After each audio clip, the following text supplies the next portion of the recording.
the amazing TV show for LGBT community from all around the world. I'm from London, from England. I am from Hawaii. I'm originally from the Dominican Republic. I'm from sunny South Africa. Sharing their journey of finding and identifying themselves. And it can get very, very sad and lonely. I got divorced. The first few years were really difficult. Sharing regrets and happiness, empathy, and the connection of LGBT community for equality and love. Come out, step into the light.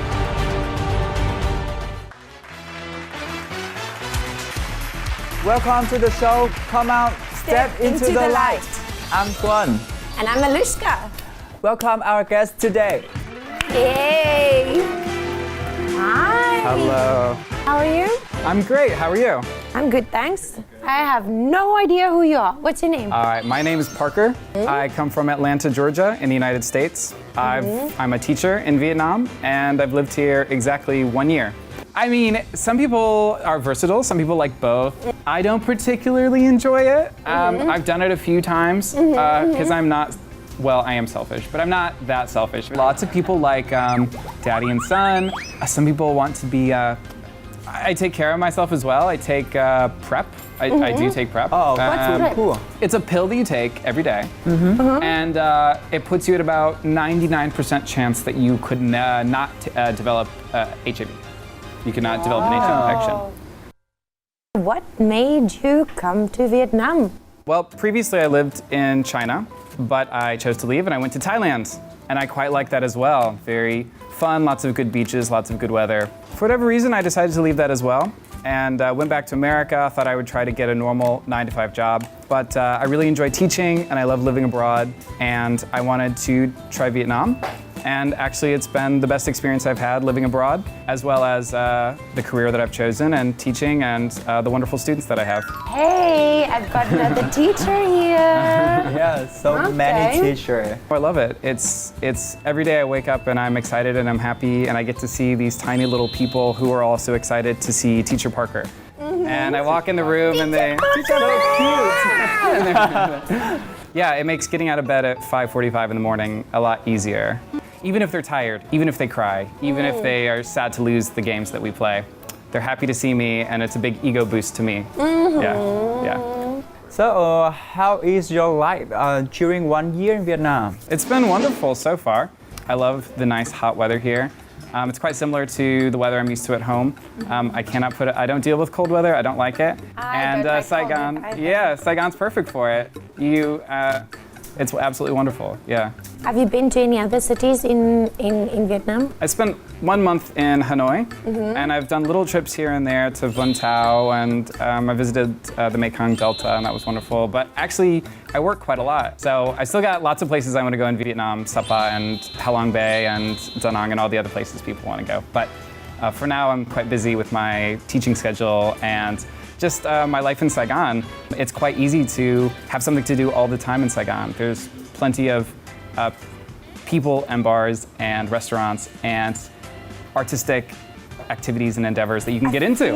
I feel that, like, I feel Saigon is like just this pool of creativity, and if there's something that you enjoy, you can explore that thing here. Okay, I want to know about your childhood. When did you notice that you were different from the other boys? This is a great question.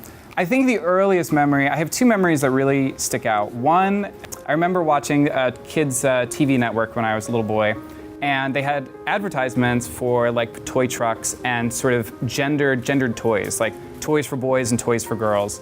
And I remember, I suppose I had toy trucks and I enjoyed those things, but I also really interested in the dolls. I remember asking my mother, can I get one of those? So I think that they just felt a little uncomfortable and they said, no, we're not gonna do that. And I also remember being from a religious family. We had Christmas play, I can't remember the word for it, but the Christmas play.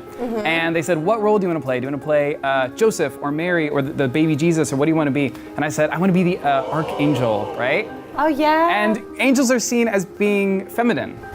And maybe that's why I was attracted to it. But they said, well, it's kind of a girl's role. And I don't remember who this was, but it was some other mother said, well, you know, actually the Archangel Gabriel, there's lots of, in the Bible it talks about lots of male angels. In fact, there's not that many female angels mentioned. It's just that we think of these things with wings as being very feminine. And sure enough, I was the angel. I got to be the angel in the play. It was wonderful. I don't remember, they didn't put me, I don't think they had the budget to put me like on strings and fly me around. So when you were in school, your friends knew that you're gay? I don't know about elementary school or primary school. Certainly by later middle school, I had kind of put my foot down. I'm not doing sports anymore. Lots of gay people do play sports, and it's fine. In fact, there's even like the gay games where there's lots of gay athletes and so forth. But by that time, I just said, I'm not interested in this. I'm more interested in theater. I'm more interested in art. Art was really where I sort of ended up channeling my energy. I remember I had such a good group of friends, especially in high school, who gave me the space to come out at my own time and my own pace. I ended up not really sort of fully coming out until sort of the end of high school, and then I didn't really blossom or bloom until I got to university, because you're away from your family. Not everyone is away from their family at university, but I was. And that's where I could express myself fully. And So you never expressed yourself in school, and you never really expressed yourself at home as being gay? right, and I certainly had gay interest. My parents knew. They at one point asked me. That's sort of the crux of my coming out story. What was is that? They said, oh well, you know, you can get on there, www, type it in. Forgot to hit the erase. And my dad said, look, clearly you're looking at these websites. You know, I think it was disconcerting to him at the time, because he was being somewhat religious, being somewhat masculine. There's a set path that every parent in the world thinks that they have for their kid, even if they say that they don't. They say, well, we just want our kid to be who they are. Happy. And at that time, I think they were not terribly homophobic, but they were uncomfortable and uneasy. And especially there are, you know, I'm aware there are passages in the Bible, in their religion, that says man shall not lay with man. And it's still been very difficult for them to accept it or reconcile it, because they have gay friends. My mother's talked about how she had a gay boss who was so wonderful to her. But it's a whole other thing when you have a gay child. Okay, so in the memories from 11 to 15, was there anything special that happened? You mean with another person? Yeah. No, in fact, I'll tell you this. I, for a long time, didn't do anything with anyone else. And I'll tell you the reason why. This is like a big part of the arc of my story, is my defense mechanism for feeling different, for feeling not only, I like to say that I'm queer. I'm not only gay or homosexual, but queer to a lot of things in life. And I feel a bit different in a lot of different ways, not just who I want to sleep with or love. Some people channel that into their academics. Some people channel it into art or sports. I became very introverted and also gained quite a lot of weight. I became very obese. You look good now. Thank you. You can see a bit of, there's a little pudge here, but I can't see. It's actually loose skin. So about the time of like 10 or 11 until I was 23 or 4, about 150, 160 kilograms. That is big. Look at you. Yeah. So how can you lose your weight? I had to have professional help. I had part of my stomach removed. So a normal stomach looks like that, and it can hold quite a lot of food, right? So my stomach kind of looks like that. Okay. So I only eat just bits of food. Okay. And it's helped me keep my weight down. Okay. But is it make bad affection to your health? It can be. I lost weight incredibly rapidly. I lost 70 kilo in 1 year. I did so under a doctor's watch. And that's how you should do it. Sort of negative side effects is I do have like loose skin. So, I mean, you can't really see here, but I've got like a bit under here, and a bit on my tummy, and a bit in other places where you can see that my body has kind of pancaked out after having sort of gained so much weight and then slimmed down.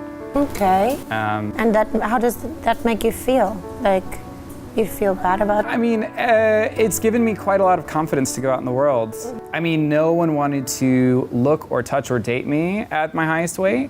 You know, certainly most people, their time at university is their time to explore, to try things sexually, to do all these things. And I just simply accepted that people that I wanted to sleep with didn't want to sleep with me, and the people who sort of would sleep with me, I didn't want to sleep with. And I got professional help. It was quite expensive.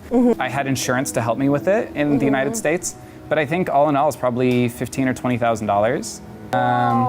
That's not including what I think I paid maybe $4,000 or $5,000, and insurance kind of covered the rest. But it's, you know, I was having trouble sleeping. I remember I woke up one day. It was really hot. It was in the summer, sweltering heat, and I couldn't breathe. Like I had so much weight on my chest, and I couldn't really breathe. So I got some blood work done. I went for like a sleep study, and they were like, "You don't sleep. You wake up every 3 minutes. You're about to be diabetic within a few years. Your blood work looks awful." Long story short, so then I get the surgery done, and then a year later, I'm about to depart for China, and I go for some blood work, and they were like, every category is perfect. Like, you're in perfect health. Wow. I think people in Vietnam are quite thinner, but it's certainly with the introduction of Western fast food, Popeyes and McDonald's and Burger King, and you know, if that's all you eat, and certainly I see kids, I would never want anyone else to go through what I went through. I remember I was at a party at university, and I was honestly just trying to ask this another person. I knew he was gay, and we were just talking about normal things, then I started to ask him about sort of gay specific topics, and he very quick just like kind of was like, "Oh, I gotta go over here, I gotta go." So gay people come in all shapes and sizes. We look all sorts of ways, and obese people, hairy people, non-white people, Asian American or Asian people abroad get a lot of discrimination on certain dating apps. They will say, no fats, no femmes, no Asians. And sometimes they'll say no black. Like, they have no idea what they are doing to other people because they are so selfish. Yeah. I'm curious that some of us fight or a bit when we're in school or in family. Yeah. How about you? There were certainly moments. I think that to know that you have a gay child, but I would say there were times where it would just come out in bursts. And so if I wanted to watch something that was more like a reality show or not sports related or whatever, that could become contentious. But ultimately, they gave me space to do the things that I wanted to do, and they still do.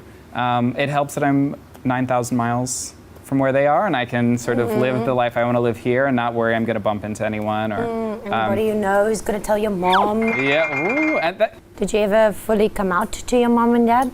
Yeah, I have. It was quite boring, and it was quite uneventful. Things have come up from time to time. They've never asked about it. They don't talk about it.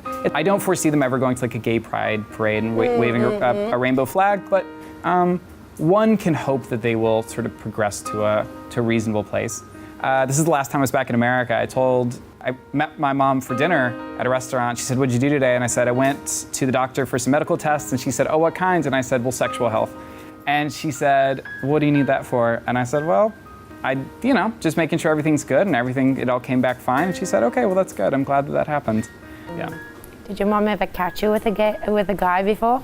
No, not in the action, but one time I was hanging with a person that I was seeing, and I hadn't really, like I said, I kind of give them space, and I wasn't really talking about it, but she was like, "I need you to get this thing for me, and I just need it right now." And I was like 5 minutes away, and I wasn't gonna say, "Can you get out of the car, can you get in the trunk," or something crazy like that. Yeah. And so, and I said, "Oh, this is my friend, but it's all right, it's fine, you know." So she got into the car with you. Yes, yeah. Gay friend. And this is my bud. We're buddies. This is my buddy. I'm quite good. I'm quite sly. Quite a sly guy, hey? Yeah. Would you call yourself a very experimental person? Not. Oh, yes, of course I'm experimental. I'll try anything once. Okay. Okay, so when did you experience your first love? I dated this person a few years ago, and he's such a wonderful person, but at the time I knew I was going to be moving to Thailand, and so I kind of held back, and I think if I'd never left America, we'd probably still be dating.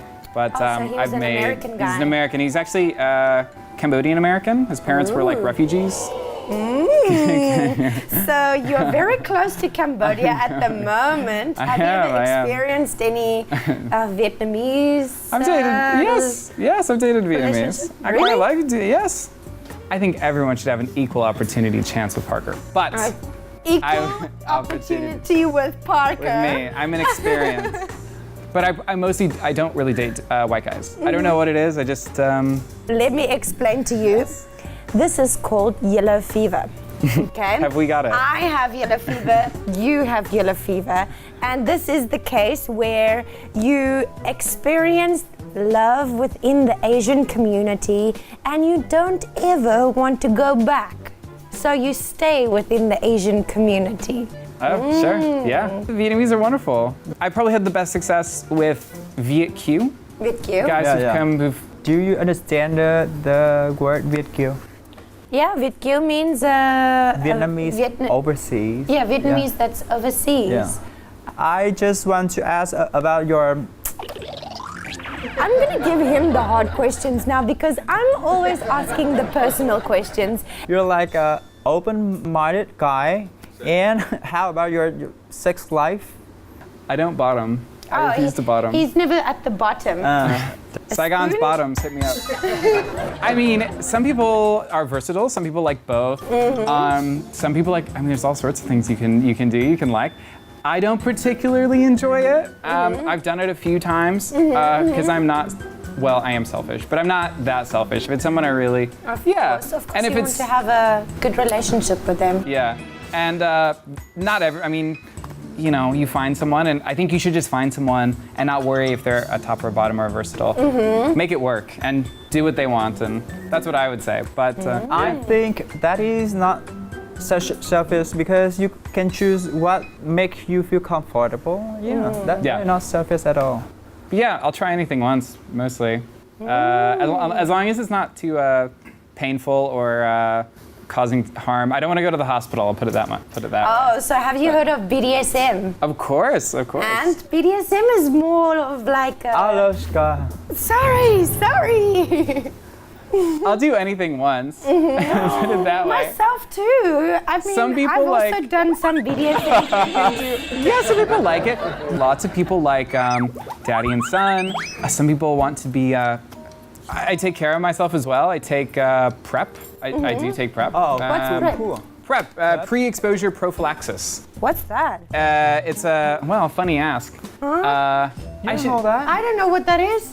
It's a pill that you take every day, and it puts you at about 99% chance that you could not develop HIV.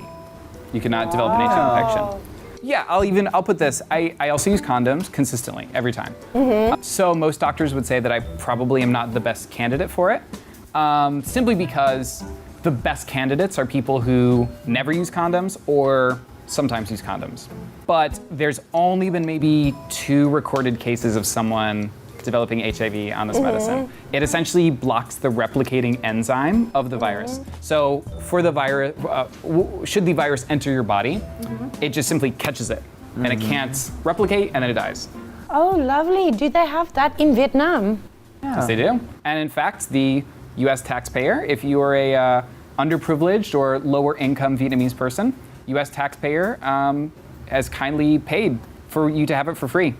Oh, yeah. wow. I pay about 800,000 dong per month, so it comes out to about $1 a pill. And that's just for HIV, or does it stop other STDs as well? Only HIV. That's why you should also use condoms. Okay, Ling, from now on and ever after, every single private question, you have to deal with it. Why? Because I can see your attraction on that, like BDSM or... Okay, fine, I'll do it. Okay. Can you compare the Vietnamese community life in the US and Vietnam? And I would say like in Vietnam, my feeling is that like family is like extremely important here. And as well, like I know when the Tet holiday was coming up, like people were talking about like kind of like the things they were going to talk about with their families when they went back, and like, oh, did you know my kid went to like the science Olympiad and they like got like first place, and like those accomplishments, like I can see how they translate into the United States, or like into that like sense of like we need to be like the best, we need to be number one, like we're gonna come and accomplish it. Because there's like, I would say, having lived in 3 Asian countries, like I would say Vietnamese are quite like industrious and quite like good work ethic, but also quite happy and quite like quite involved in like whatever they're doing. Especially like students, like they're quite ambitious. The model in Asia for the LGBT community is Taiwan. Taiwan has legalized gay marriage and even things with gender. They have a gender-neutral school uniforms now. I saw that. Yes. Boys can wear dresses to school. And so it allows people, boys who want to wear dresses, people who are gender non-conforming, people who are trans, it allows them, even if they don't maybe want to come out so quickly, it allows them to express themselves, certainly as young people. You know, these ideas, like Eastern culture, Vietnamese culture, Chinese culture, whatever, can coexist with progress on LGBT issues, that you don't have to stay in the closet, that so many gay people have been at the receiving end of a punch, a baseball bat, or whatever, hearing that word. So many people, I mean, have committed suicide thinking that word because they'd heard it so much, that they were belittled, they were told, you're nothing but this thing, you'll never be happy, you'll never have X, Y, or Z. And you know, we have an epidemic, it's in the United States, but of gay people around the world of self-harm. And self-harm can take a lot of different forms, but certainly suicide, cutting, things like that, because they hear such negative and ugly things. And it takes part of curbing homophobia or transphobia or biphobia, any of these things, is just coming out and standing up for yourself and standing up for your friends, even if you're not trans or gay or bi or whatever. But also doing so with safety. And not forcing it upon whoever you need to come out to. No, sure. Right? Absolutely, yeah. Any future plans for Vietnam? I'm gonna sign another contract with my company, so at least one more year. But I'm having like the time of my life here. It's a really fun city. I don't feel unsafe at all here. I feel like you can hold hands with a boyfriend and walk down the street and yeah, maybe someone will say something, but generally it's a live and let live place. It's a place that I want to live, and I think a lot of other gay people want to as well, because it's open and accepting. And like I said, it's a city that just feels like it's coming up. It doesn't feel stagnant or stale or dying. It's a new place, and it's fun. It's one of the top 10 startup cities in the world. And you have so many people coming here from so many different locations. I mean, I love where I'm from. I love the city I come from and the people that I know, but I love having friends from South Africa and Ireland and India and Japan and Canada and everywhere. So it's a great melting pot, and I can eat as much Vietnamese food as I want. That's a big draw as well. And Vietnamese boys. Did I say that? All right. Anyway. So do you have any message to share with the LGBT community to have a happy life? That's a good question. I would say the best thing that you can do for yourself is to come out, do so safely, but live your authentic life. Even if right now, maybe it's gonna take a few years, maybe you're not in a financial place, maybe you're not in a physically safe place, but come out, live your life, don't worry what you look like. Just know that there will be a community there to welcome you and accept you, but you gotta seek them out. And you don't have to struggle or live in pain. There's a community, it's not 50 years ago. There's people here to embrace you and love you. And you can have a chosen family. That's a big thing in the gay community, is maybe mom and dad, maybe they don't understand, but you will have friends who will love you unconditionally. Now you say goodbye, because I asked all the difficult questions. Okay, thanks for coming with us today and share your stories and your emotions. Thank you for having me. Thank you. Thank you guys for watching. You can check out our show on YouTube channel MCV Media, or come out LGBT Vietnam at 8 a.m. every Saturday. And don't forget to like and subscribe our YouTube channel to see more awesome videos. Now we have to say goodbye and see you then.